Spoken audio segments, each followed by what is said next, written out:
it's so fancy. Hey guys, it's Lindsay and welcome back to my channel. So you might not be able to tell, but I got a new camera and it's so fancy. I finally have one that has autofocus, so I can do this and this and this. And like, it'll still say focus on my face, which is wonderful because y'all don't know how many films, like videos I had to throw out because I moved like 1 centimeter to the right and then the whole video was just blurry.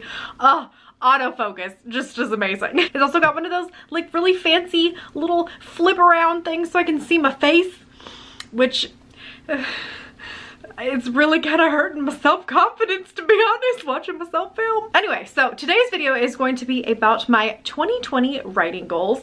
I'm very excited to share these with you. I've been watching everyone else's videos and it's just gotten me so pumped for the new year. So I'm ready to share what I'm hopefully going to be achieving next year. I am going to be achieving. Positivity, Lindsay. Starting with writing. Now I specifically made my writing goals a little bit less specific this year. I basically just have 2. So the first one is I want to draft a new book. And I wrote in parentheses like my middle grade because I think that's the one that I'm first gonna start with. I'm not really sure. When January rolls around and I feel like I'm ready to start, then I will kind of, you know, get the feel for what project I'm most in the mood for. Obviously, I have the Odd Book, which is my new fantasy-esque middle grade. That one's pretty much ready to go. But at the same time, I know I've talked a couple times about my YA, dark, gritty, fantasy horror-esque thing. And I'm kind of feeling like writing that. Like, I've been working on middle grades for so long now that I miss the grit and I miss the angst and the yearning. It's all about the yearning. So I don't know. We'll see. I'll keep you posted. And then my only other writing goal for this year is literally to revise that book. Now, of course, I would like to say that, yeah, I'm gonna finish revisions and I'm gonna send it to my CPs and my betas and then query it and all that stuff. But I don't want to actually say that those things are my goal and then not hit them and then feel like a failure because I didn't do those things, when really I'm doing what's best for my book. Like, if it takes me a full year to revise the novel and I never get to query or send it to betas, that's good. Like, that's what my book needed and that's what my career needed. And I want to feel good about that, so I'm just keeping the writing goals short and minimal this year. I'm also making these goals pretty light, again, because I just went through this whole big burnout thing. If you're interested in hearing my thoughts on that and you haven't, I have an entire video on my obsessive productivity issue and how I just basically had to take 2 months off because I was so burnt out. So we're not going to do that this year. We have learned, Lindsay, that you need to take breaks. So we're just gonna keep the goals pretty chill. Okay, so now onto my reading goals, which I am so excited about. This is where I always have the most fun with my goals because I feel like I can be a little bit more stringent with my reading because I want to try new things and give myself challenges. Oh, I'm just so excited. I actually have 9 goals in the reading category. I only had 2 for writing, but 9 for reading. Number 1 is I want to reread 10 books. Now this should be easy for me because I do reread the Harry Potter series every summer, so that's already 7 books. And so basically I only need to reread 3. This next one I am so excited for. Read all of the books currently on my physical TBR at the beginning of the year. As of right now, I have 13 books on my bookshelf that are unread that are on my TBR. I like to keep my TBR pretty small. My personal like limit is having 25 books that I have unread because anything else, like, my anxiety just gets... The third reading goal is to read 10 middle grade books. I think that's doable. I think I've read over 10 middle grade books this year, so I can definitely do that. And since I'm writing middle grade, I definitely need to be reading in the genre. Number 4 is read 10 adult fantasies. This is just because I really have loved some of the adult fantasies that I've read this year, and I really want to get deeper into the genre. I feel like I just started dipping my toes in maybe like 2018. And I found some really great books so far, so I'm going to keep exploring there. My 5th reading goal is to read at least 10 2020 releases. Again, I don't think this will be hard for me. I've read like 20 2019 releases, so if I keep up with what I'm doing now, we're good. This one I'm a little nervous about, but my 6th reading goal is that I want to read a total of 85 books in 2020. For the past 2 years, I've made my reading goal set at 70 books, and I've always hit that, and I've actually always gone over that. But this year I decided to bump it up, and I usually sit around 83 to 86 books a year anyway, so 85 should be doable. But like, That's really, really close to me almost not hitting it, but we're gonna try it anyway. We're gonna try it anyway. This one I'm really excited about too. I want to start tracking the dates when each book I buy comes in my bookshelves with sticky notes. So my friend Sam from Thoughts on Tomes, she's a booktuber, by the way. She's like one of those really like analytical, critical booktubers. So if you like analytical booktube content, I highly recommend her channel.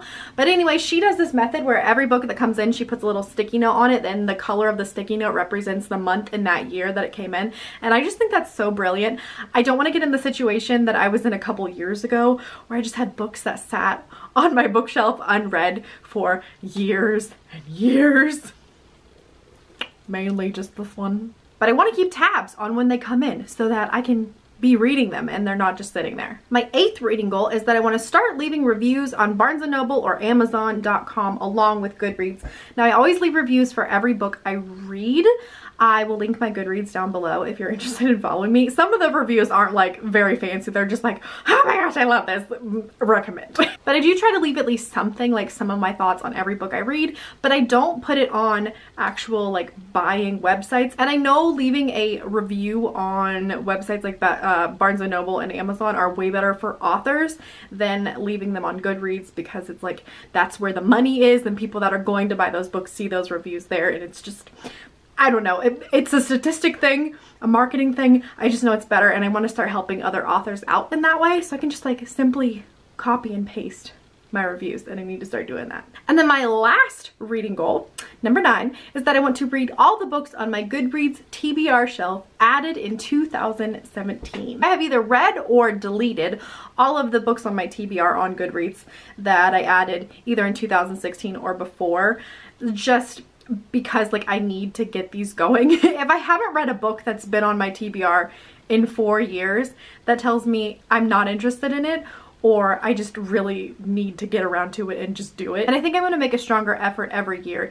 to get these backlisted books off of my TBR. I think right now I have maybe 13 books from 2017 I added into, is that making sense? Books that I added in 2017 that I wanted to read, not necessarily books that came out in 2017, but I have about 13, and I'm either gonna delete them off or read them this year. I always say I don't like to make YouTube goals because YouTube is just something I do for fun on the side and hang out and talk to you guys, but I would like to make a personal goal of getting a more consistent uploading schedule. You may or may not, you probably have not noticed that the past maybe 2 months I have been doing 3 videos a week, minus Christmas week. I took that off a bit.